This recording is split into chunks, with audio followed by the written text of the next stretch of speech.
Hey, what's going on, Internet? Welcome back to episode number 2 of Logo Design Bootcamp. My name is Steve Looney, and I'm the owner of GraphicDesignerTips.com. And each week, we produce a new episode where we utilize a different letter of the alphabet, and we create a fictitious logo for you to learn about. We critique it, and we actually teach you different tools in Adobe Illustrator on how to build it. Okay, so I was looking for inspiration for the second episode of Letter B, and it came to me after doing all yard work, project work, visiting friends and family. It was an exhausting weekend. I came back home, kicked up my feet on the couch. I cracked open a nice beer. And so what I have done is I have created a fictitious logo for a company called Barrelers Beer, and I portray it as a German-based company because I took a trip to Germany last year, and I have a lot of photos which I'm going to utilize. I have utilized into this logo, and it's just inspiration, putting the ideas together and going with it. And before I forget, did you not see the branding on the bottle? This is Barrelers Beer right here. That does not taste like Sam Adams anymore. I guarantee it. You change the branding, you change everything. Let's get into it. Okay, so let's critique this logo real quick.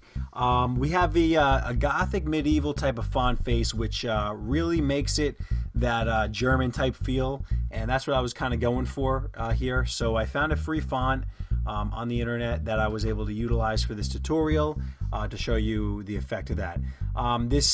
There's two images in this piece. There is a background wood texture that I found, and this picture actually is one that I took of these buildings up here. It's actually a place in Frankfurt called Frankfurt am Main, and it's pretty cool because it's a picture I took with my iPhone, and then I was able to convert it into vector art, which means that it can be printed anywhere. It can be printed vinyl banners, any type of printer. It's not going to have an issue. I can scale this up as big as I want this image, and it's not going to distort, which is really cool. Right here we have these little wheat things over here hanging around, kind of making that circular shape around the logo, and it's actually a brush that I created and then made the brush stroke, so I'll show you that in the tutorial. And it's just it's basically the whole concept is the barrel of beer, and it facing you, and basically utilizing the fonts and the images. It makes it feel real and authentic, even though this is just for the purpose of this tutorial. Okay, so we're gonna start with we have most of the elements to this logo are on the screen right now. We're gonna start with the word Barrelers. We're gonna come up and change the font to the font that I found, and we're gonna make that nice and large. We're gonna create outlines on this by going to Type, Create Outlines, and now there's actual shape, so we could put a gradient in it. And we're gonna put a gradient by coming over here and clicking, and we're gonna change that gradient from this brown to black. All right, we're going to come to our gradient tool, and we're going to move that into the way that we want it. All right, now to make the background of the actual barrel, we're going to just create a circle and put a little brown stroke on it, and we're going to overlay that circle onto whatever image that you're looking to have. Now, if you're worried about the fact that image and vector art, you can always do a live trace or an image trace on this, which is what we're going to do on the other photo, and you're going to have no problems with using it as vector art, for certain printers that you may be using. But we're going to take these two elements here to make the circular shape. We need to make it fit in the other one. We're going to make sure that the circle is on top of the shape. It has to be on top for this to work. And we're going to highlight both. We're going to right click, and we're going to make clipping mask. All right, so now we lost our stroke, so we're going to have to come over here to our stroke, come to our color, and we're going to have to add some stroke onto that. There we go. Okay, so I'm going to overlay that to get the exact size that we had, or at least very close. Okay, cool. All right, so I'm going to put Barrelers onto here, and I'm going to go to Object. I'm going to send it to the back, Arrange Send to Back. Now, we need to create this white behind the letters, and the way that I would do that is you would select the letters using the the selection tool, which is V on the keyboard, and I always like to copy and paste one behind it, because when you add a stroke to letters, you're going to see what's going to happen. We're going to add a white stroke to just this top element, and the more you add the stroke to it, the more it cuts away this word. All right, you don't want that to happen. We're going to come back here and we're going to copy, or go to Object or Edit, Copy, and then we're going to go to Edit, Paste, and Back. It's going to paste right behind the other word. It's not going to paste behind that barrel. And this is very important, because now we're going to add a white stroke onto this one. That's the second copy behind the first. And you can't see it yet because there's no weight. We're going to add some weight to that. And you're going to see it's not taking away from the brown. All right. And just a little bit less. And the last thing I'm going to do is to fill in these little areas right here. 1, 2, 3, 4. I'm just going to make a white rectangle, and I'm going to fill it with white. This is how I did it, and it's kind of a sloppy way to do it, but just kind of do it real quick just to show you. And here's our rectangle. Now we're going to come here, marquee both of those layers, because there are 2 layers of words, and we're going to come to Object, Arrange, Bring to Front, and now it's going to be right behind it.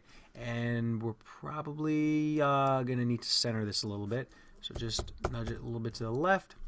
And we're good on that. All right, next.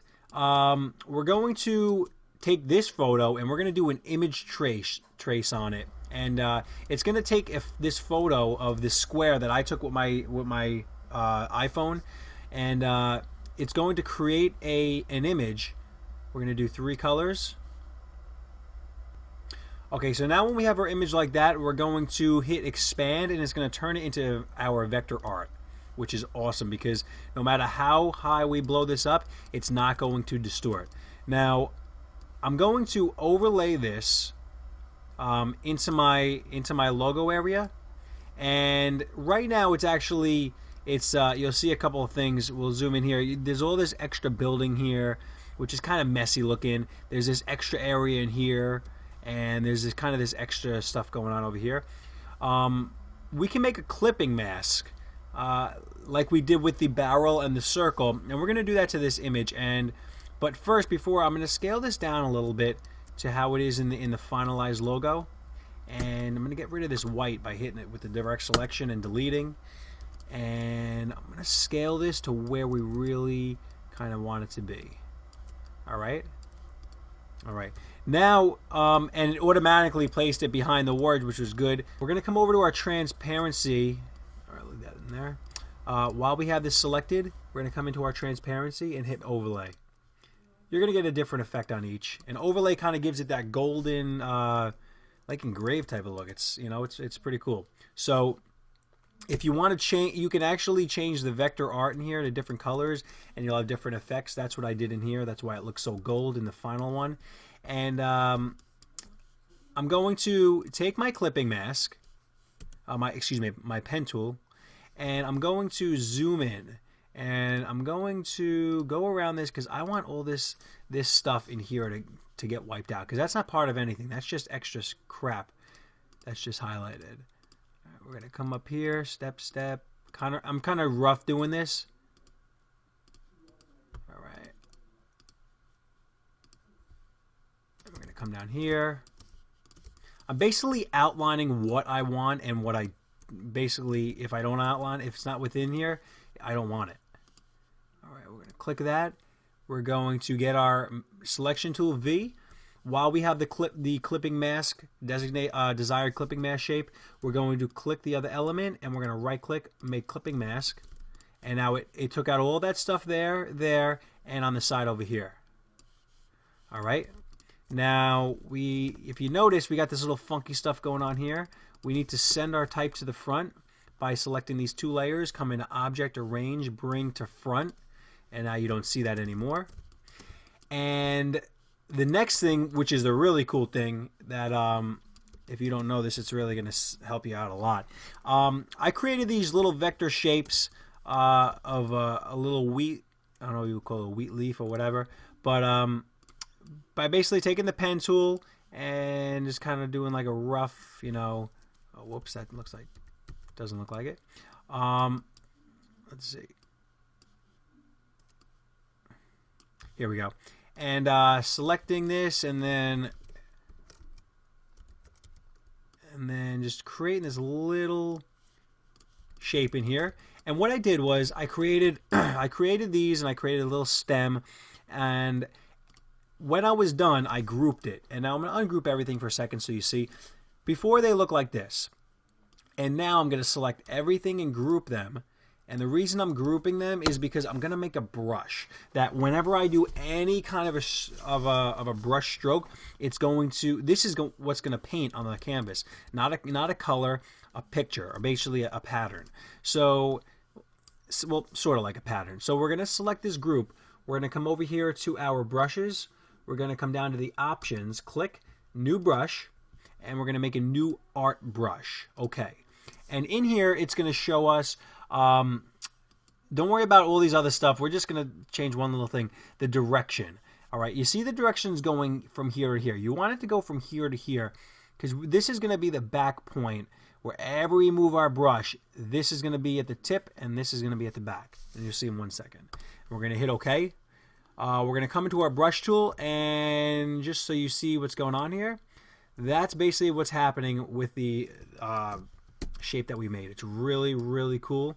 Trust me, this little tool, if you didn't know it already, or you know these couple little options right here, you're going to make awesome logos in no time. So basically, you could do this free form like this. And the way that you change the width of that is with the stroke. And you're going to, this is at 1 point right now. So we're going to do this to like 0.04. And depending how zoomed in you are on your canvas is going to determine, you know, how many points you need. You might be at 10 points and it looks like that.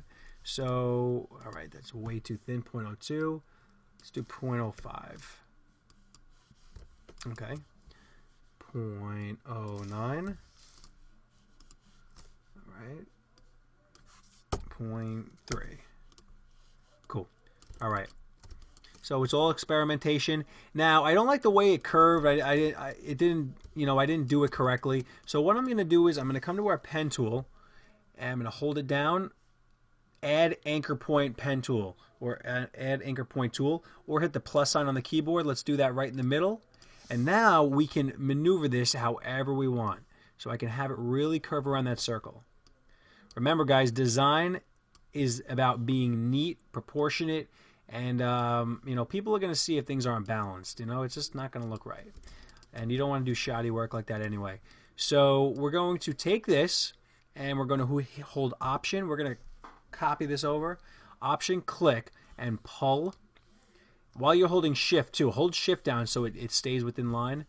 And we're going to come over here to the Reflect tool, flip this bad boy backwards, move it into place. All right.